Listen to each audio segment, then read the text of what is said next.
আসসালামু আলাইকুম। আজ ফেব্রুয়ারি মাসের 1 তারিখ 2025 সাল। আমরা যে আসলে ঢালাভাবে আমরা কাটিমন বা অন্য নামগুলোকে পরিপক্ক আসলে বলে থাকি, এটা আসলে মোটেও উচিত নয়।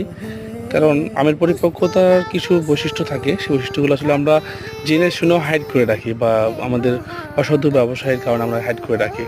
সত্য কথা বলতে আমি যতগুলো টাম দেখলাম এই আমগুলোর মধ্যে থেকে আমার কাছে এই আমগুলো বেশ পরিপক্ক মনে হয়েছে এবং এটাই আসলে পারফেক্ট আম সাইজ। হ্যাঁ, যে আমগুলো গোল হয়েছে, হালকা হলুদ কালার চলে আসছে, আসলে দেখলেই আসলে বোঝা যায় যে আমগুলা আসলে পরিপক্কতা আসছে কি আসে নাই।